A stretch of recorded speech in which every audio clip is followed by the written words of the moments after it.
Está se ouvindo?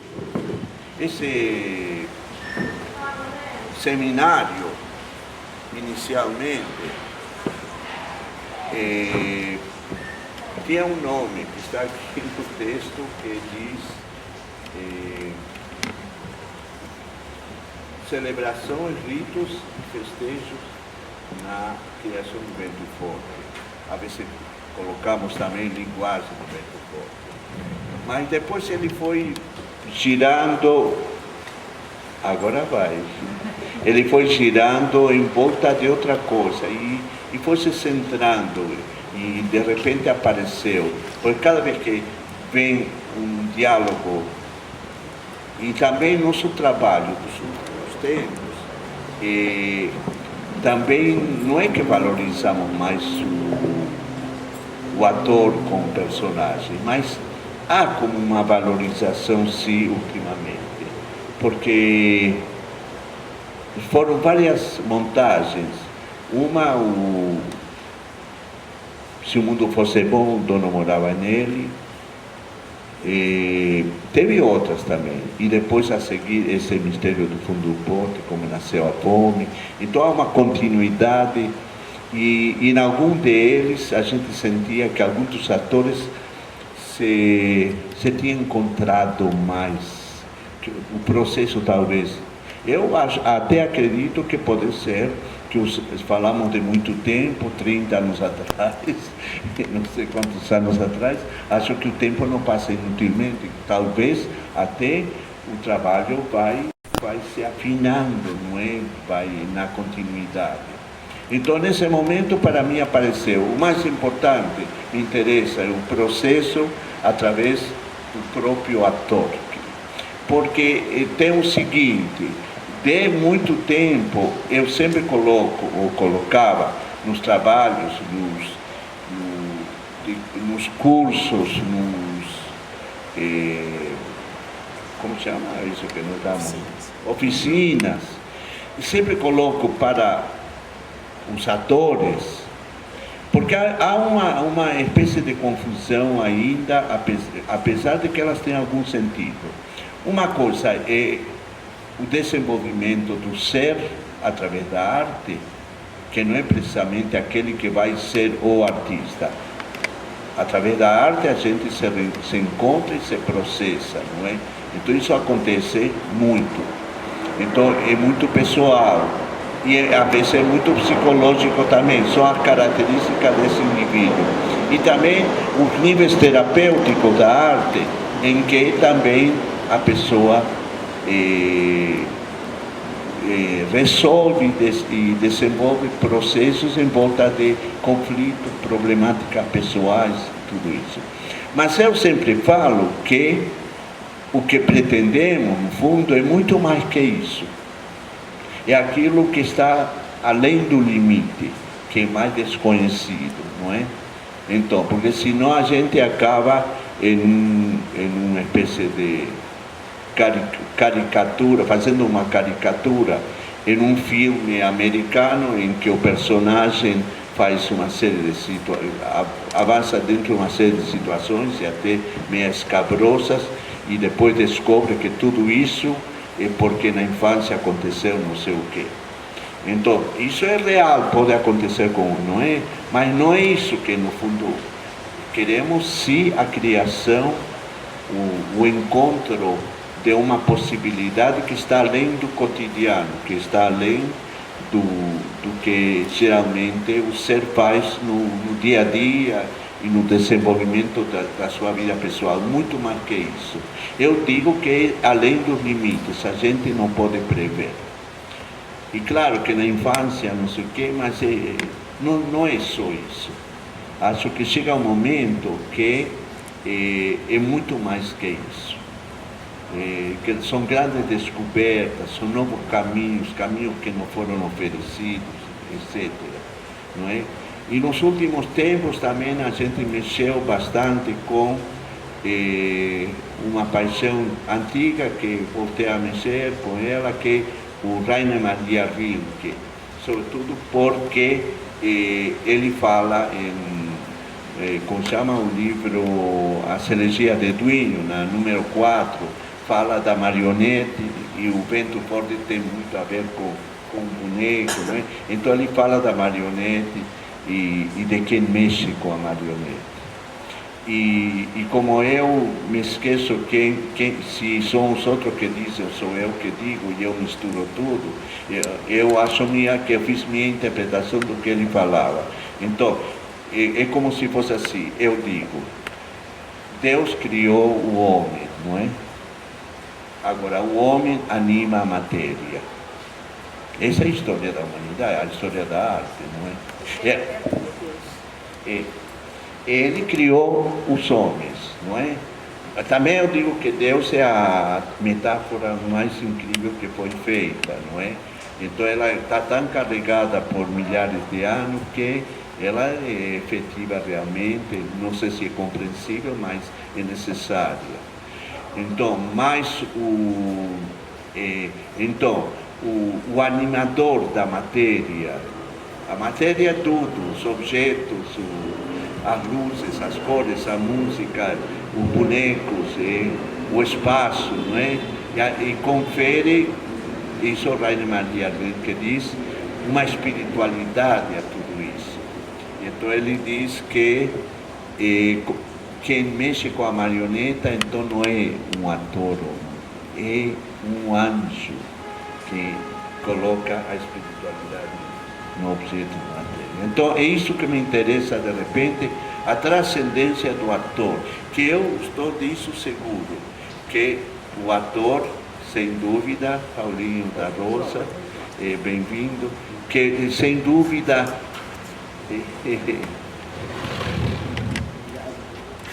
sem dúvida que é isso, é o Criador.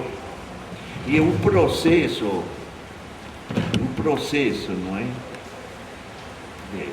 Desde criança, porque a criança é isso também, não é apenas a problemática que ela tem com o pai e a mãe, é muito mais que isso a criança, muito mais. E todos os que lidam com criança e têm filhos, todos que foram crianças sabem que é muito mais. Então é isso, sem dúvida, os ritos e os festejos também está muito presente, porque a gente coloca tudo isso. E também o rito, o festejo também, é colocar transcendências por cima do dia a dia. Eu permitir-se abrir espaços que, se nós não abrimos, os artistas não são abertos. Então, é isso. Eu passo para a Thaia. Eu acho que vamos fazer o seguinte. Previamente com algumas pessoas já conversei um pouco. Acontece nessa situação, ela é o ser que colocou espiritualidade em personagens, em objetos, em coisas que não existiam.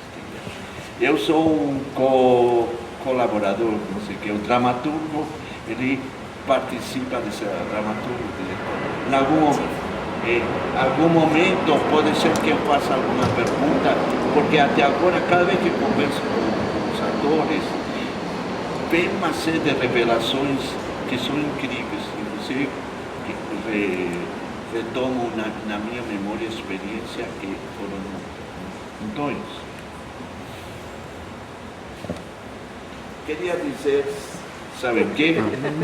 Que sim, estou muito emocionado de estar fazendo isso. Somos pouquinhos aqui, a chuva, não sei o que mais, mas que é uma profunda emoção. Acho que também eu estava um pouco cansado do seminário, não pedem seminários, mesas redondas, não sei o quê, um pouco cansado, um pouco ineficazes, porque a pessoa fala com a pessoa, coisa interessante, mas os que participam da mesa são tão distanciados uns dos outros.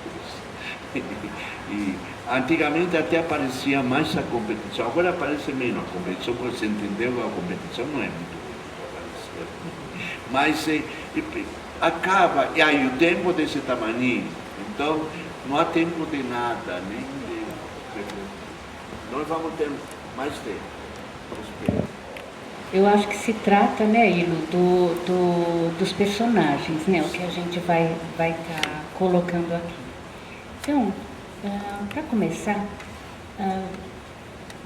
eu acho que o processo, eu falo um pouquinho do processo de criação, como eu senti e vivi dentro do Vento Forte. Eu conheço o Vento Forte desde 74, na estreia. Eu pude ver a estreia do Vento com Lenços e Ventos, em 74. E nessa época, até quando eu fiz o personagem da Azulzinha, no Lenços e Ventos, em 81, eu não estava muito acostumada com esse tipo de processo que eu vivi no Vento. Eu vinha do teatro, que eu fiz desde os 16 anos, que era uma caixa sempre feita dentro da caixa preta. Então, dentro isso nos anos 66, então, foi um longo percurso de criação dentro de uma caixa, né? Então, ensaios de mesa, mesmo as montagens mais experimentais, que a coisa do pé no chão, enfim, mas sempre dentro de um espaço muito restrito, o espaço, o teatro, a plateia, enfim. E acho que os 4 personagens que eu vivi, construí, animei dentro do Vento, eu acho que a diferença, o que eu gostaria de colocar aqui, que eu acho que é inerente ao trabalho do Vento, é o espaço aberto. Eu pude provar e viver, construir esses personagens dentro de um espaço de vida, um fundo de quintal, que era literalmente na Tabapuã um fundo de quintal, o teatro aqui em São Paulo. Então era muito gostoso trabalhar com o sol, com o vento, com a chuva, enfim, era muito criar nessas condições com a cigana, né, Ilu? Sim. Tinha a cachorra cigana, os gatos, os filhos da Silene. Então era um espaço, eu acho que era essa coisa que o Ilu fala da poética, né? Porque você trabalha, a gente cria. Eu acho que era um espaço muito... A poética da criação, ela se fazia muito mais próxima do cotidiano. Então, acho que isso foi para mim, acho que é o que caracterizou a criação dos personagens, de 4 personagens dentro de num espaço de vida onde eu criei muitos personagens. Só que o espaço do Vento determinou uma maneira muito diferente, que eu acho que me acompanhou depois ao longo da vida. Né? Foi no Vento também que, por exemplo, os personagens, a gente fez... Acho que falar um pouco, né? Eu sou meio caótica para falar. Mas foram 4 personagens. O primeiro foi a Azulzinha, do Lenços e Ventos. Depois foi a narradora do barquinho. E depois teve a Laura, né, da história... Deu vale, Laura não, da história de Fuga, Paixão e Fogo. E depois, num espaço de... acho que talvez de 5 anos, veio a Sapateira do Lorca. É quase impossível, eu estou tentando falar de personagem, de criação de personagem, mas eu acho que eu não consigo falar dessa criação dos personagens dissociando do espaço do Vento Forte, das condições de trabalho do Vento Forte. Eu estou tentando me ater a um processo de criação de personagem, mas não dá. Por exemplo, eu acho que no Vento, eu já tinha 30 e poucos anos, quando eu trabalhei, conheço ele bem de menina, né? Mas a coisa do trabalho mais no vento, eu acho que eu tive eu entrei em contato com o Brasil. É engraçado isso, né? Por causa de um espaço que um argentino criou. Né? Mas eu acho que a cultura popular, o samba enredo, o pé no chão, a dança dos orixás, esse contato com os 4 elementos, que é um tema que o Ilo sempre trouxe. O trabalho com o símbolo, mais em profundidade, a liga com a educação, com a formação, foi o vento que me deu. Eu até então, eu acho que eu não tinha isso. O maracatu, o boi, acho que foi os cheiros, o trabalho com a matéria, era realmente o trabalho com a matéria. Era o tempo, as cores, eu acho que isso, uma imersão na poética dos elementos. Eu acho que a gente criava dentro dessas condições, com um pé muito, muito próximo à vida, aos fenômenos naturais da vida, os animais, as crianças, o sol, o vento, a chuva, o ritmo, o tambor, os panos, enfim, era sempre muito a comida, a festa, o ritual. Então eu acho que foi os personagens saíam dentro desse caldo, desse caldeirão. Não sei de que maneira eles saíam, se eles saíam diferentes ou da mesma forma que eu usava trabalhar dentro da caixa preta. Eu acho que foi, isso eu não saberia dizer. Mas, de qualquer maneira, eu acho que era um tempo mais largo, um tempo cronológico, né? Um tempo de meses trabalhando, pesquisando, dentro dessa ambiência, dentro dessa atmosfera. Muita música, eu me lembro muito, acho que foi a primeira vez que eu trabalhei com músicos tão integrados, tão dentro do jogo. Enfim, acho que é isso. Ilo, me ajuda um pouco. Você disse saía. E me interessa muito ver, escutar, ver, talvez seja a mesma coisa, o que corria por dentro. Né? Que esse segredo, esse acontecimento vive em cada um. E que com o tempo pode ser que a gente esqueça, mas ele determinou muitas coisas. É engraçado porque você falou, nós trabalhamos na escolinha de arte e também fazíamos uns pequenos espetáculos com bonecos, e você fazia uma Lili, não é verdade? Me lembrei agora. Mas era um pouco diferente, eu acho. Era uma outra situação. Também para mim, eu poderia dizer que houve experiência, não sei o quê, e de repente o acontecimento do vento forte determinou uma grande mudança na minha vida, no meu comportamento, na minha relação. Claro, o barquinho vem de antes, mas com todos os apertrechos ele chegou e se expandiu no vento forte. Então isso, não sei se poderá você ter, se não tiver, pode ser que na conversa se amplie, pode ser que alguém possa formular alguma pergunta, não é? Mas são personagens diferentes. Mas são personagens diferentes. A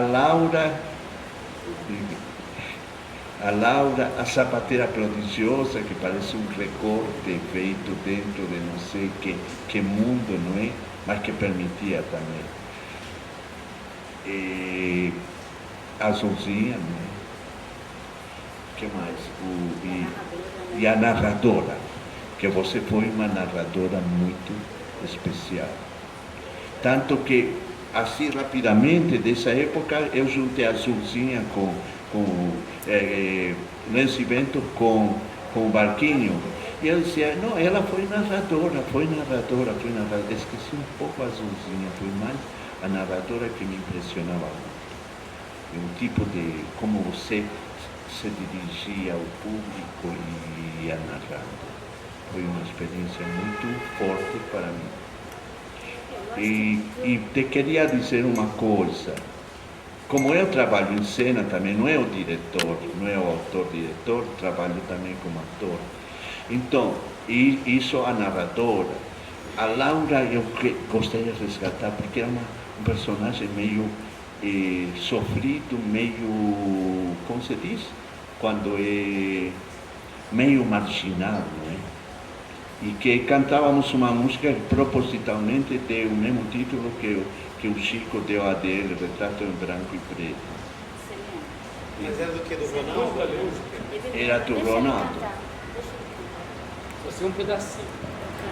Olhei para a fotografia, não é a mesma coisa. Estar dentro, estar fora, não é. Aqui dentro do teatro, porque ela fazia TV, e eu lembro que ela falava do teu texto, né? Que ela tinha que virar, ela sofria porque ela tinha que virar o rótulo da garrafa para fazer a propaganda. Isso era cruel para ela. Ela sofria muito. E ali ela estava de pé descalço, né? No Festival Mundial de Teatro. Né? Deixa eu te dizer só uma coisa mais, porque não quero ocupar muito tempo, prefiro escutar muito. Mas também tem certos acontecimentos cênicos que são muito incríveis. Então, por exemplo, a Sapateira Prodigiosa conseguia uma...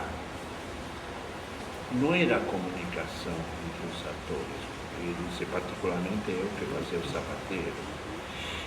Era uma transcendência, isso que estava dizendo, que está além da qualidade de cada um, além da problemática de cada um. Chegava um momento que eu não era o ídolo. Não sei direito nem que espaço esse era do Sapateiro que voltava. E então tinha uma cena que foi a que mais guardo, sabe qual? Os rapazes se matando pela sapateira, que era muito bonita e não sei o que mais, e a pessoa toda falando mal dela, etc. E o sapateiro tomando um café com a sapateira. E era um momento em que não era mais o ídolo, com certeza, era uma outra coisa. Não sei se o público, nem sei se o público percebia, nós dois tomando um café. Era um outro espaço. Era o que eu chamo a transcendência. Não é? A matéria incorporando coisas que estão além do mais particular da gente. Isso que me lembra. Eu acho que você tá pegando bem a alquimia. Você fala por exemplo, você começou a falar dos personagens, né? A Laura eu lembro muito pouco. Eu lembro muito do processo da matilha, do pé no chão, do rabo. Lembra? A Graziella, a gente trabalhava, era tudo muito sensorial, muito a negritude, a trupe, a tropa, o drama da Laura, né, do personagem, do comercial, do pasteurizado e de alguma coisa mais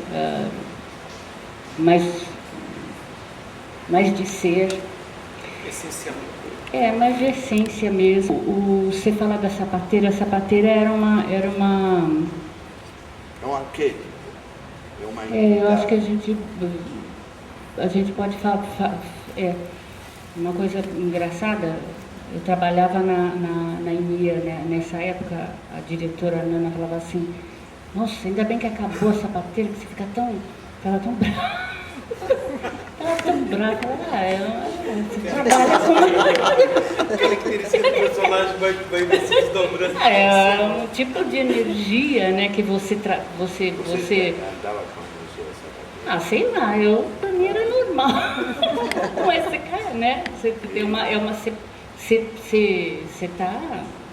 é uma qualidade de emoção, de ser, que você pratica todo dia. Você está criando, ela vaza mesmo, né?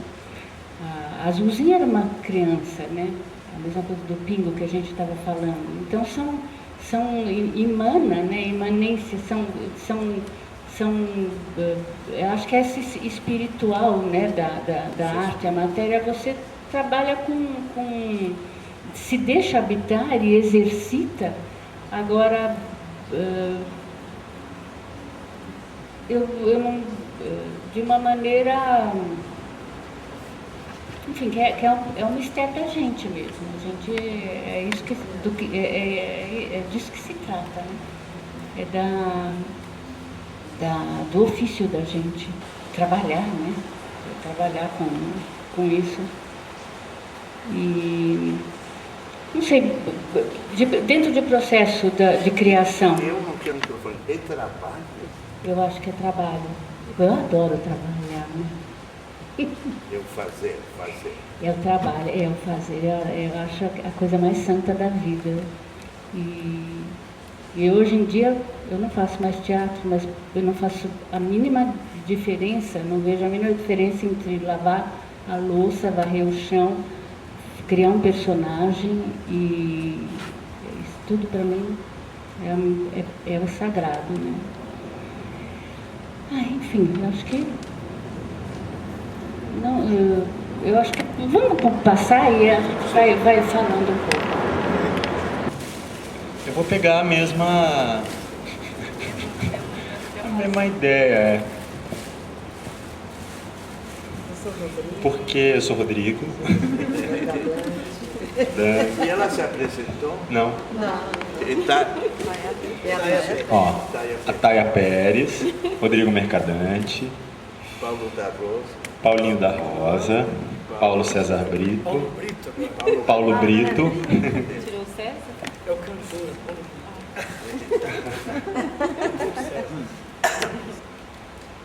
Olha que coisa curiosa. Estão falando dos pés, né?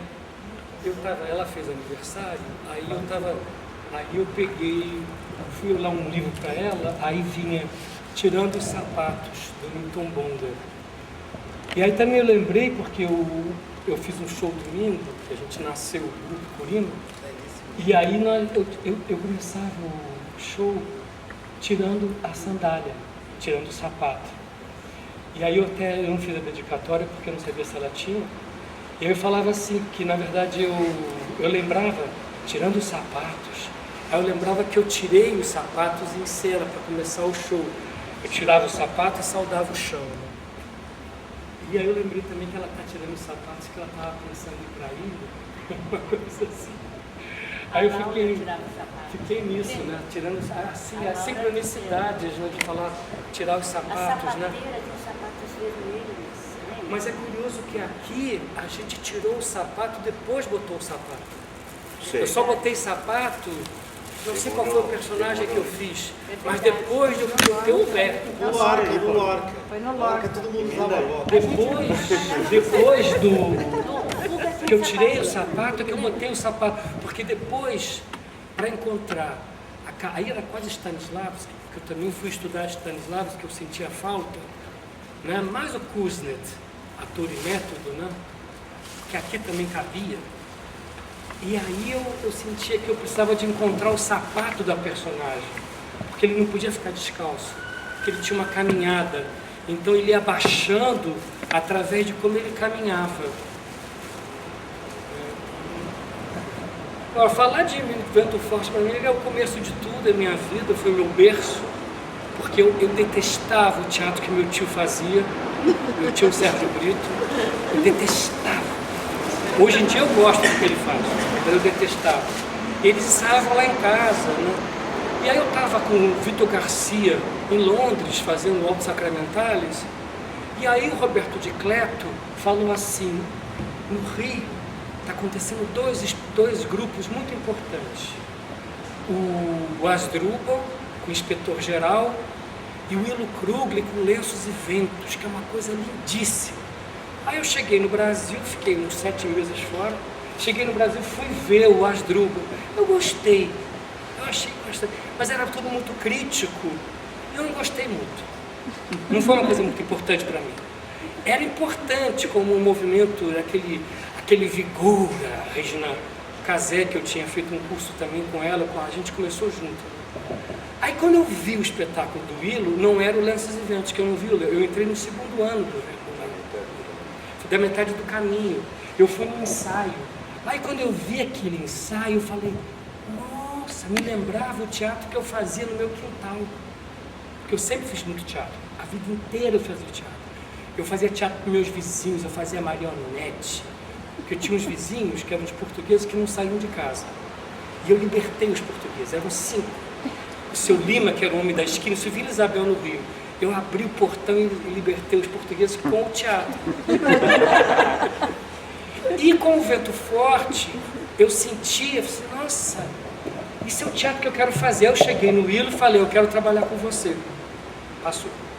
Aí eu fui ver a estreia do espetáculo, adorei, eu fiquei acompanhando, até que surgiu uma oportunidade de substituir o David Tigel. E aí eu fui lá, logo fui aceito, entrei no trabalho, aí começou tudo, né? Aí depois veio Lenços e Ventos, depois veio o Lorca, que foi as pequenas histórias, né? Que a história é assim, né? O Willo, o pessoal falava assim, o que vocês vão fazer de Lorca? Ah, bodas de sangue? Disse, não, vamos fazer as pequenas histórias. Aí foi ficando pequenas histórias. Mas assim, aí eu estava conversando com o Willo, aí ele sugeriu de eu falar de personagens, né? E aí eu tinha escolhido, porque se eu for falar do Vento Forte na minha vida, eu vou ficar falando assim dias, porque tudo começou daqui, fora que eu já era do Candomblé, e o Willo era da Umbanda. Ele era da Umbanda, ele ia fazer o santo na Umbanda, mas o terreiro que ele estava frequentando estava em Temanda. E eu puxei o Willo para minha mãe de santo. Aí o Willo foi. E aí também eu pude praticar no teatro a minha religião, a minha religiosidade. Que a minha mãe de santo, quando ela jogou a primeira vez para mim, foi 70. Ela dizia, você é de Oxalá. Aí eu já queria fazer o santo. Ela dizia assim, não, seu sacerdócio é no palco. Aí ela foi, eu levei 20 anos para raspar. Mas eu sentia que eu incorporava, eu já tinha o Oxalá, eu sempre virei Oxalá, eu incorporava em cena as personagens, eu sentia. Teve uma vez que eu incorporei uma entidade que eu fiquei rolando no chão, lembra aí? Todo mundo com copa, e eu virei no santo lá e ninguém sabia controlar. Foi o mistério das 9 luas. Não, eu fui mexer na palha, conforme eu me enrolei na palha, eu virei no santo, ninguém sabia controlar, nem eu, porque eu não era raspado. Hoje em dia eu tenho controle. Mas você não tinha medo. Nem eu. Eu não tinha medo de nenhuma dessas coisas. Então, aí eu escolhi 3 personagens que marcaram a minha vida. Primeiro foi Epaminondas Coça-Coça, que eu vou falar. O segundo foi o Pingo I. E o terceiro foi o Gato Cão. Então, o Epaminondas Coça-Coça foi assim, o Willo foi chamado para dirigir um texto que foi premiado no Festival de Dramaturgia do Inacem, e era um texto de Mamulembo. O autor era Ernesto de Albuquerque. Ele era um estudioso de teatro, ele não era um mamulengueiro, mas ele foi na raiz, na tradição. E aí, Suassuna, ele foi por aí. E aí o Willo me chamou para fazer o Epaminondas Coça-Coça. E eu sentia a incorporação, porque não era eu. O Epaminondas Coça-Coça era uma luva e era uma vara. Então não era eu, era ele. E ele era completamente desajustado. Ele era contraditório. ele era um filho da puta. Ele era acima do bem e do mal. Ele não tinha nada de politicamente correto. E ele não pensava. E a minha interpretação, eu não pensava, eu saía. Ele era irreverente, às vezes ele falava demais, porque não tinha boca de mamuleiro, né? Era guinhol, porque eu não conhecia nada disso, o Willo que me formou. Era guinhol, era vara e luva. Mas ao mesmo tempo, era ele, era eu e ele, era eu conversando com ele. Tinha uma coisa assim, sabe, era muito vivo. E ele era extremamente cruel. Ele era terrível para mim, ele dizia coisas horríveis para a Dalva, né? Eu aprendi muito. Ele era irreverente, ele era deslumbrado. Eu lembro que o Jan Michalski falou, era um crítico muito conhecido do Rio, como aqui era o Sábado, e no Rio era o Ian.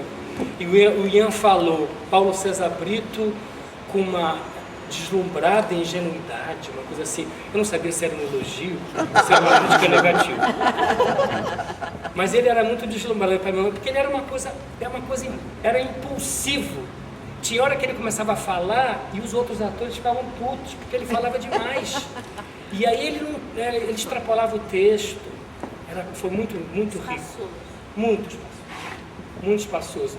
E o melhor, porque tinha uma coisa de transe, tinha uma coisa de incorporação, tinha uma estrutura, o espetáculo candomblé, tinha uns panos, tinha umas coisas muito interessantes, tinha umas camarinhas, né? O Epaminondas me ensinou muito. O Pingo Primeiro, para mim, foi uma iniciação. Na época eu estava começando a fazer análise junguiana, e eu lembro que o Pingo Primeiro eu fiquei 7 dias ajoelhado. Tanto que eu tive uma lesão no joelho, que até hoje eu tenho que cuidar do meu joelho. Foi o Pingo Primeiro que deixou. O Pingo Primeiro deixou esse negócio em mim. E então assim, aí eu estava vendo na análise, eu via a sombra, aí a aranha. Aí eu trabalhava a ânima, era a Irupê. Aí eu adorava o farol, que era o self, né? Porque ao mesmo tempo a minha analista não queria que eu estudasse, que eu lesse, mas eu queria ler. Eu queria ler, eu lia muito Gaiarsa na época e lia Jung. Depois eu conheci a doutora Anise e que eu fiz um trabalho com ela, mas o Pingo foi antes. Então eu sentia assim um nascimento. O personagem era uma coisa assim, sabe, não era eu, também era ele, era a mão, né? Porque o barquinho era a minha mão. Era a mão. Ele era muito menino. Ele era muito curioso, ele era audacioso, ele era extremamente romântico. Também coisas que eu, como Paulo, eu não sei se eu conseguiria revelar se não fosse através daquela estrutura arquetípica. Isso eu acho incrível do teatro, né? E aí posso falar do gato-cão. Posso falar também várias outras coisas que eu acho que você estava falando. O gato-cão foi para mim a sensualidade. Ele era muito sensual, ele era extremamente urbano, também contraditório, e ele tinha um subtexto muito rico, porque tinha um texto que o Willo ia escrevendo a partir, porque o nome dele era assim: meu nome é Paulo Roberto Santos de Oliveira, mas todo mundo me conhece por Gato-cão. E na história da fuga, da história do festival, eram vários atores que foram chamados para fazer um festival de teatro e contar uma história do poeta, escritor Alain Carpentier, que era um cubano. Então perguntava-se assim: você se sente mais escravo, cachorro ou dono? Era a história de um quilombo, não, era a história de uma casa de um senhor e tinha um cachorro que foge e vai, ele era um cão treinado para perseguir negros fugitivos do quilombo. Foi um aprendizado incrível, porque ele era muito instintivo. Bom, era tão forte essa experiência do gato-cão fazendo o cachorro, que eu acordava latindo. Ele latia assim, au! E eu acordava latindo. Era uma coisa incrível. Foi um ano de experiência. A matilha, eu lembro que estava contando isso para a Thay até ontem. A matilha, eram todos de short, as mulheres de peito de fora, e a gente tinha uns bambus, e a gente ia dançando e havia aquela matilha selvagem. A experiência foi tão forte que eu lembrava em mim, assim, tinha horas que eu sentia em mim o movimento da Thay, tinha horas que eu sentia em mim o movimento do Jorge Odara, que Deus o tenha, o movimento da Graziella, do Tião. Era muito forte, porque o Willo fazia umas rodas, foi muito experimental, no melhor sentido da palavra. O Willo fazia umas rodas que cada um conduzia a matilha. Então, aos poucos, o gestual foi se misturando. Então você já não sabia o que era teu e o que era do outro. Mas eu consegui identificar, isso é Thay, isso é Graziella, isso é o Jorge. Era incrível, a experiência assim. E eu sentia também a incorporação. Eu sentia a incorporação. Tanto que depois, quando acabava o espetáculo, eu não queria sair com ninguém. Eu queria voltar para casa. Era uma coisa muito estranha. Eu lembro que até na época eu li uma entrevista do Ney Matogrosso, que ele dizia que depois de um espetáculo, ele queria voltar para casa. Ele não conseguia estar com as pessoas. Eu também não conseguia. Eu ficava num transe e tal, 4 horas de espetáculo. 4 horas de espetáculo. Direto, sem intervalo. Corpo, canto, dança, batuque. Né? Acho que foi uma das coisas mais lindas. Só que eram 10 espetáculos em um. Dava para fazer 10. Era muito rico. Né? Agora, fala do Vento Forte. Né? Eu estava lembrando que o Willo trazia a dança dos Andes. Lenços e Ventos eram os Andes. Era uma coisa de flauta. Quando a gente foi fazer o Mistério das 9 Luas, né? Um dia eu estava conversando com ele e ele falou assim: eu queria botar um parto em cena. E eu peguei um papel, mas a gente estava ensaiando Lorca. Eu peguei um papel e anotei tudo no papel, os nossos delírios. A gente tinha fumado um, e aí a gente começou a anotar. E aí eu guardei, só que ele não sabia que eu tinha guardado. Quando acabou o Lorca, estreou o Lorca, eu mostrei, olha aqui, tá tudo aqui. Aí a gente começou a escrever. Aí eu dançava, sempre dancei samba, mas era mangueira. Mas eu não dançava dança negra. Aí eu fui fazer aula com a Mercedes Batista, 76. E aí eu comecei a coreografar. Eu fui trazendo coreografar. O Willo abriu todo o espaço para mim e eu trazia os passos do... Aliás, no Vento Forte sempre foi assim. Tudo que eu aprendia, eu dava nas aulas. Eu dava uma aula, eu aprendia comida, eu dava aula de cozinha no meio da aula, eu falava de alimentação, eu falava de ervas, eu falava de tudo. E aí eu ia aprendendo mais, né? Quer dizer, quanto mais a gente ensina, mais aprende o que ensinou. Eu acho que isso é básico.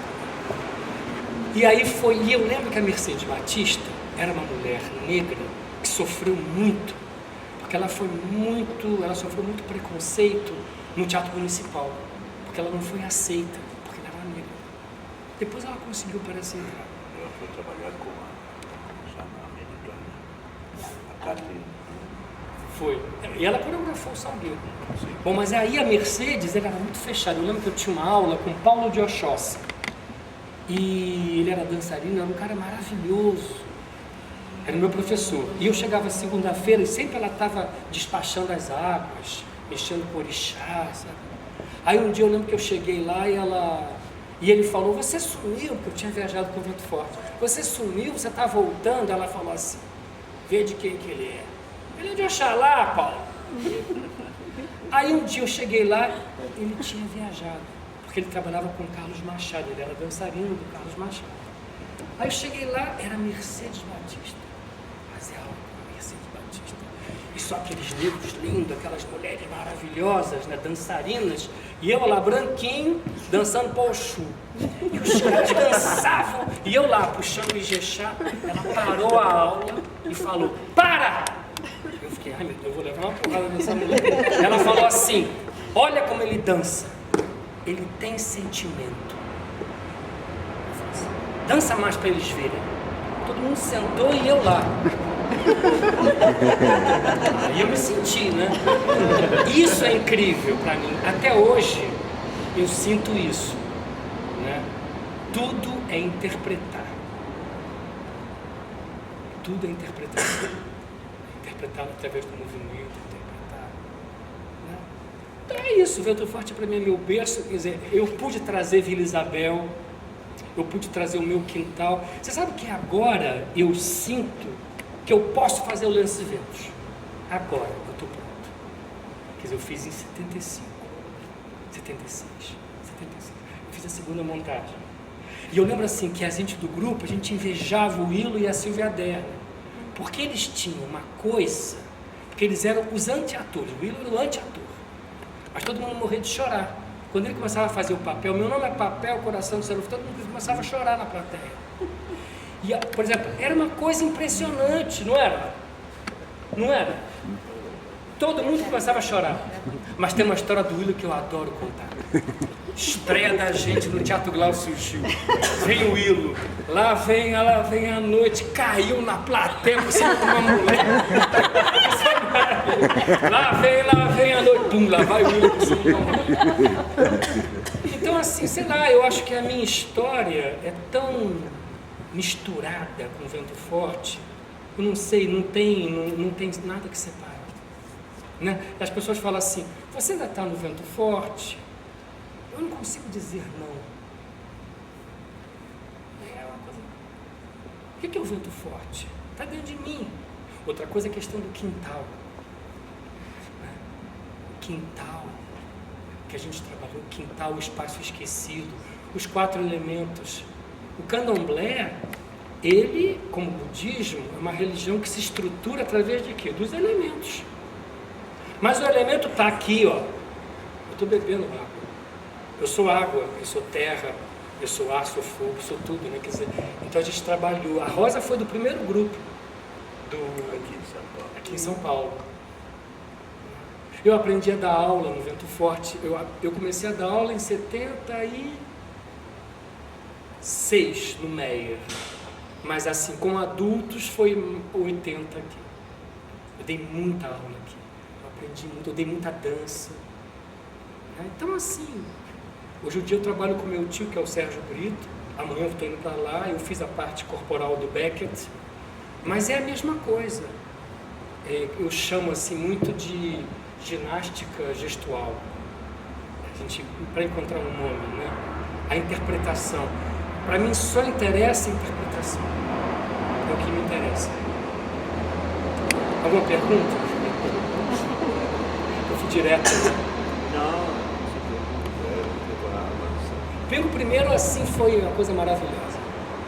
Pingo primeiro foi assim, porque ele era muito essencial, né? O Coça-Coça já era, porque o Coça-Coça ele já vinha pronto. O Coça-Coça ele era máscara.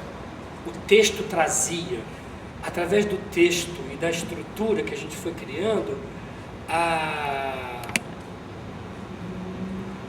ancestralidade vinha baixando. Eu acho que até me parecia que você foi um pouco injusto com ele. Porque eu pensei, o Benedito é um negro no Mamolengo. Tem um momento que ele, não sei, nem me lembro direito, ele entrava em relação com o diabo. E então o cabelo dele ficava vermelho, ruivo, quase vermelho. Mas ele era engolido por uma serpente. Também. Ele era cagado da plateia. Já transformado, ele era endemoniado. Já. Mas era o que é o Benedito, não é? Era um negro na cultura brasileira.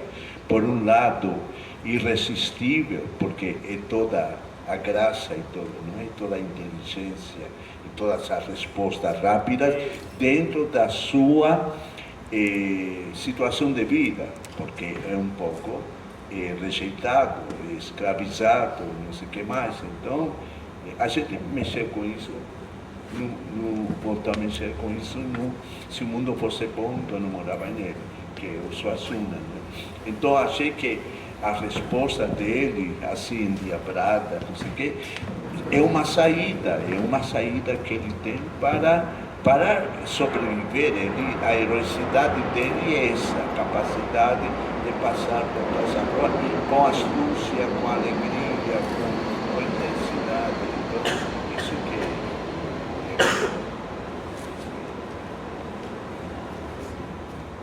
é.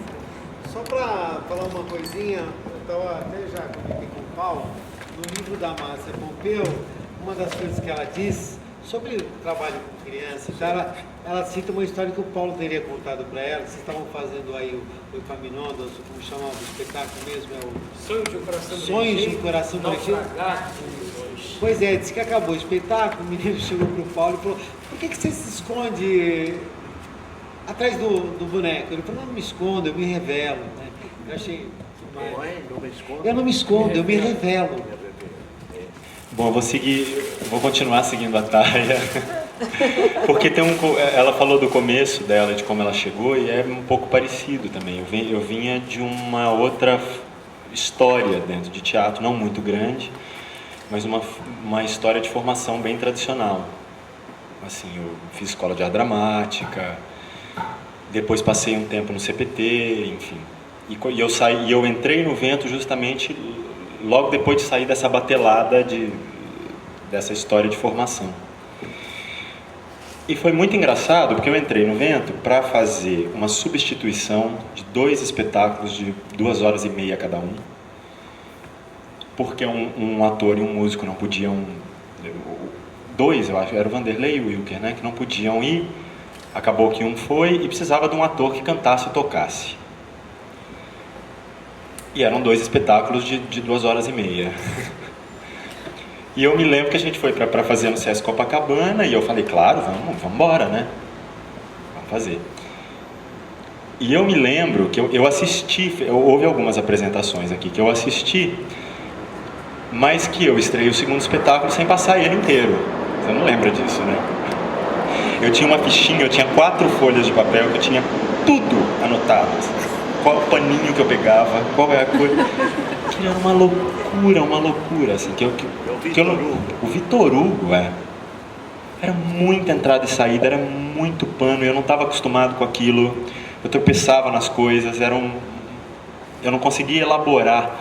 E o segundo espetáculo também foi uma substituição aqui, nas 4 Chaves, no Recreio nas Férias, que o Tielo não pôde fazer de um dia para o outro. Eu fiz também com as pessoas soprando o texto aqui atrás de mim, o seu Zé, para 300 crianças aqui nesse teatro. Você fazia apresentador? Não, fazia o seu Zé. Tinha 300 crianças aqui. Eu me lembro que eu também. Então, eu só fui começar a pensar sobre o Vento Forte muito tempo depois, porque foi uma coisa tão no susto, assim, que eu tive que. Sabe, o meu corpo teve que se acostumar tão. Depois eu tava, né, Ilo, assim. Quando eu vi, eu tava. E o primeiro resultado foi... Eu senti que as coisas são muito mais simples, às vezes, do que eu pensava. E que, às vezes, com a formação tradicional faz que a gente pense que elas são complicadas. E elas, às vezes, são mais simples, né? E perder o medo de entrar em cena. Eu falo, hoje é muito difícil eu ter medo de fazer alguma coisa, de que alguma coisa dê errado, porque se alguma coisa der errado eu vou resolver, acabou, não tem problema mais, sabe? Isso é um resultado direto. E aí depois veio Lenços e Ventos, veio Bodas. Eu acho que o primeiro choque que eu tive assim a respeito da linguagem, mesmo que me fez ficar pensando e que me colocou os primeiros pontos de interrogação, foi o Soldado do Lenços e Ventos. Que tem uma cena que um soldado, enfim, ele recebe uma incumbência de aprisionar os lenços e colocar todos eles dentro de uma caixa. E eu tinha que fazer esse anúncio para a plateia, e num determinado momento eu tenho que parar de falar sem completar a fala e sair de cena, criar uma quebra. E essa cena para mim sempre foi era o ponto, assim, sabe? Eu falava, gente, mas que coisa louca, essa é a cena que confundia tudo, sabe? Que é meio o pilar, o eixo, assim, do que é isso. Que eu falava, peraí, porque tudo bem, eu sei que é uma peça diferente para criança, mas ao mesmo tempo está colocando um problema ético aqui que é muito grande, quer dizer, é praticamente, sei lá, o Mefisto está aí, né? Que é aquele sujeito que ele é obrigado a cumprir uma ordem, e ao mesmo tempo eu sentia, mas eu vou voltar e falar, eu sou o ator, eu sou o Rodrigo que está fazendo, que eu era chamado pelo nome, eu tinha que voltar e continuar. Então isso gerou um monte de conversa da gente, né? Assim, de detalhes, isso para mim foi muito importante. Por quê? A primeira indicação do Willow é: eu quero que você volte e chore. Volte e dê o anúncio chorando. Eu fiz isso durante algum tempo, assim. Mas aquilo me incomodava muito, assim, que eu não sabia por quê, mas eu falava, não tem que dar esse anúncio chorando, eu tenho que voltar e tenho que mostrar que isso é uma opção, que eu estou voltando porque onde rei manda, soldado obedece. Eu não sei se é mais assim. Eu estou fazendo uma opção de servir a esse rei. E era engraçado que isso era numa peça para criança, e eu ficava assim, gente, mas eu estou complicando demais, espera aí. Mas a possibilidade de discutir eticamente uma peça para criança, uma cena dentro de uma peça para criança, foi muito importante, e ainda é, assim, essa cena ainda é um negócio que eu ainda não sei direito como pensar ela, como eu faria se eu tivesse que fazer de novo. Fora a reação das pessoas, que era engraçadíssima. Minha avó assistindo aqui, que levantou, que achou que eu estava surtando, enfim. E as crianças que mandavam eu voltar. Então, o quê? Meus filhos também da Lili, ficavam revoltadíssimos. Falavam, que é isso agora? Que vergonha! Eu também fiz esse soldado. Aí eu lembro que a gente tinha uma produtora, que era a Léo, era sobrinha da Glaucia, deve ter conhecido. Pois é. E ela era a nossa produtora. Aí um dia nós estávamos fazendo a cena, era um ensaio. Aí ela entrou, e eu falando, aí o Will, fala, Paulo, eu não quero fazer essa personagem. Eu não vou fazer! Aí pronto, aí a Léo saiu de fininho. Ela achou que nós estávamos brigando. E tem uma filha de uma amiga minha, a filha da Nana, que hoje já é uma mulher, a Letícia, que eu fazia essa cena, e no barquinho eu fazia. O barquinho eu não queria ser ancorado.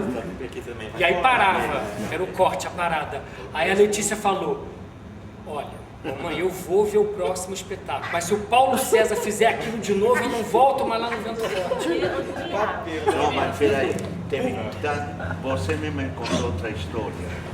Uma vez tinha um seminário, a criança, adulto, não sei o que mais, aqui, e você estava sentado, tinha uma mesa, tinha pessoas que falavam e não sei o que mais, então uma mulher do teu lado falou para você, eu gosto muito do Vento Forte, me emociona, acho incrível.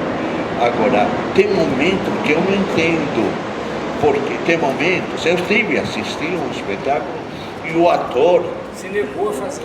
Se negou, brigava e não fazia, e voltou de não sei o que jeito. Ela não percebeu que não percebeu que era linguagem. Não, eu falei, era eu. Não, mas era falar, muito... Eu fui naquele dia que o ator desistiu e não queria e teve que Agora, voltar. Rodrigo, aconteceu um fato muito louco. Eu fazia análise junguiana, análise junguiana. E aí, eu com todos os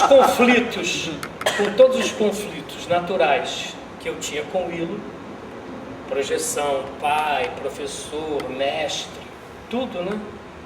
E eu matava o personagem. Eu era aquele que queimava o papel. Eu entrei num surto, assim, de pesadelos e tudo. Eu lembro que a minha analista falou assim, não é você, é o soldado que está matando a personagem papel. Mas a coisa ia se misturando. Isso é que é fascinante. Teatro que fica só... Outro dia eu estava conversando com a Cleide Ácones, eu tinha visto aqui já a viagem a Meca e fui vê-la no Rio. E ela me falou assim, Cleide, você recebe um encantado. Porque o Vitor Garcia falava muito do encantado.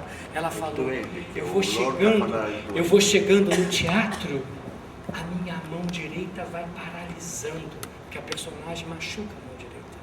E aí ela começa a usar a mão esquerda. Quando acaba o espetáculo, ela volta a usar a mão direita normalmente. Mas isso foi o primeiro, assim, esse tipo de coisa. E a possibilidade, para mim, veio muito disso, assim, de você, no caso, por mais que eu soubesse, o Ilo é um mestre do teatro para criança, não existe isso do teatro para criança, é todas as idades. O fato de eu trabalhar aquele conteúdo de ética daquela maneira para esse público, que era a maioria, para mim foi o primeiro que deu um nó na minha cabeça, assim, eu falei, olha que coisa maluca, né? E aí eu acho que foi aí que a coisa assentou, assim, eu falei, olha, é aqui que eu tô. E para mim, o que pega muito para mim quando eu vou pensar um personagem aqui, e o que é o grande prazer de eu estar fazendo isso, é justamente a possibilidade de eu refletir, vou colocar refletir entre aspas, porque não é uma reflexão racional, a respeito, com muita poesia, a respeito dos conteúdos que a gente elabora aqui, mas muito relacionados com o mundo, com o cotidiano, e que podem se refletir com muita liberdade dentro do espaço de cena. Vou tentar ser mais claro, porque eu estou meio me confundindo aqui. Por exemplo, eu nunca tinha feito um espetáculo onde eu invento um texto e o diretor acha ótimo. A partir de uma experiência minha, eu modifico um texto. Isso já aconteceu várias vezes aqui, né? Porque eu quero dizer isso. Porque a partir dessa convenção que foi criada, a partir disso que a gente sabe que tem que ser dito, desse lugar para o qual a gente tem que levar a plateia, eu tenho uma liberdade infinita, se eu respeitar essas regras do jogo. Não é que é a liberdade total, eu faço o que eu quero, não. Tem regras muito rígidas, assim, de linguagem.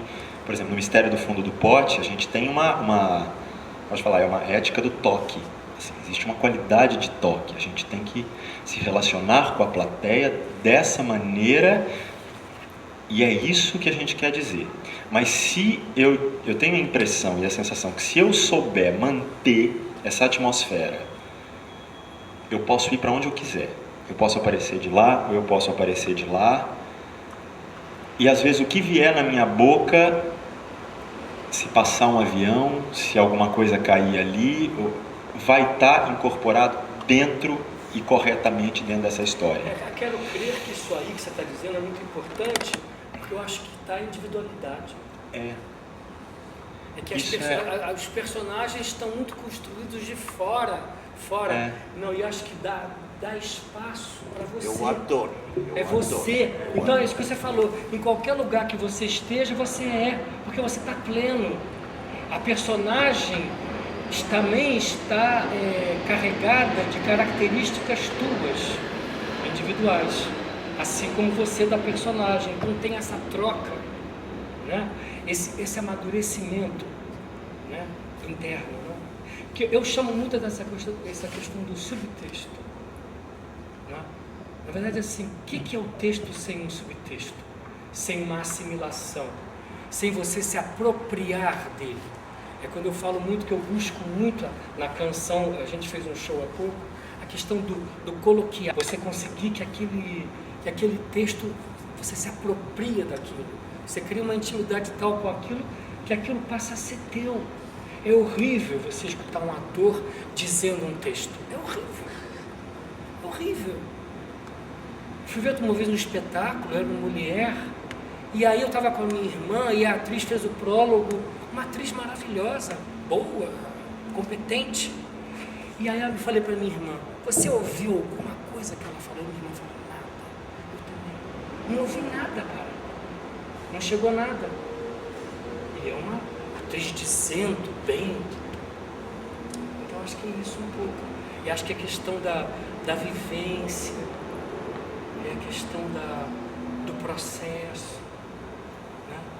É você vai fazer essa personagem do teu jeito, totalmente diferente da forma que o outro vai fazer. E é a mesma personagem.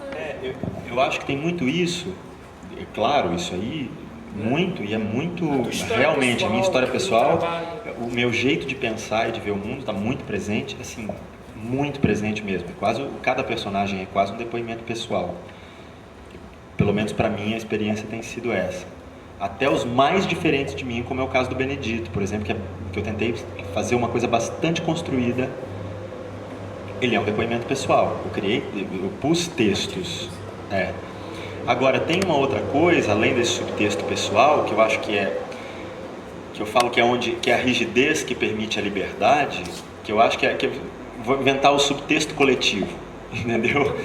É essa coisa desse subtexto coletivo, que eu acho que é muito engraçado. Quando começa um processo aqui, a minha sensação é que ele é bem mais caótico do que qualquer outro processo de qualquer outro lugar, até que a gente encontre esse subtexto coletivo. Eu gostei dessa palavra, subtexto coletivo, que às vezes você fala que é convenção, né? Pode ser a convenção, assim.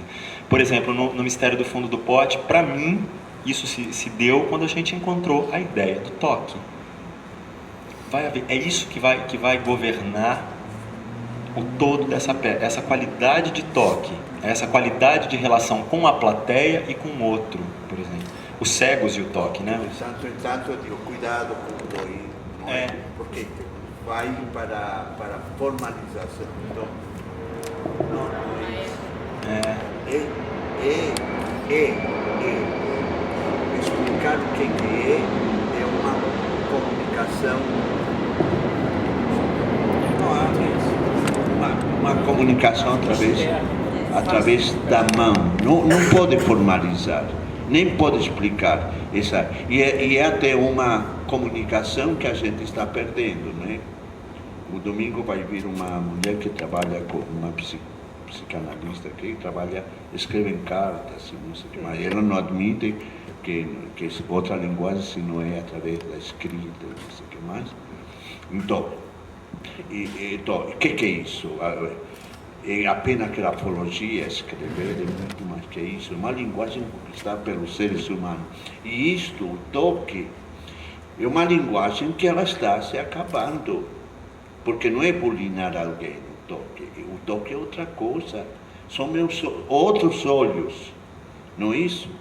Então, quando tenta formalizar, como se lesse uma rubrica, aí se perde. Ele disse que a Mercedes Batista falou, tem que sentir. Claro, porque é muito mais misterioso tudo que a gente pode explicar, não é? Mas dá para se entender. É isso, temos que inventar até como explicar isso. É isso, toque. E tem pano para manga, porque podemos parar com o elenco e dizer o que eles sentem nas mãos. Por exemplo, eu trabalho muito com as mãos, e pensa que as pessoas começam a relaxar. Você pensa que eu relaxo?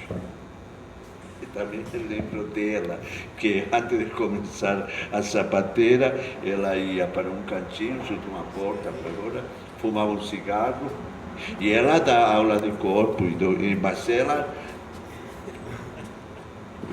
E aí ia para a sapateira. O aquecimento dela... Esse. E a minha mão que faz, ela é assim, ela concentra energia, não vejo de outra forma. Ao menos que ela morre. É um pulo, um salto para a vida, a mão tocando. Então, é provocar nesse público que não viram, no final a gente fica junto ao público que sai, e o público é contagiado para tocar também, para tocar. Então é como se o início dessa construção só tivesse sido possível depois que a gente encontra isso. Porque numa peça realista, sei lá, a convenção já é dada, já é óbvio, né? Já é dado. A leitura de mesa já é colocada. Você já sabe que tem um princípio de ilusão que tem que ser mantido, você tem uma verossimilhança ali. Aqui não essa convenção não é dada a priori. Assim, você tem que... Isso é que é mais confuso enquanto você ainda não sabe o que é.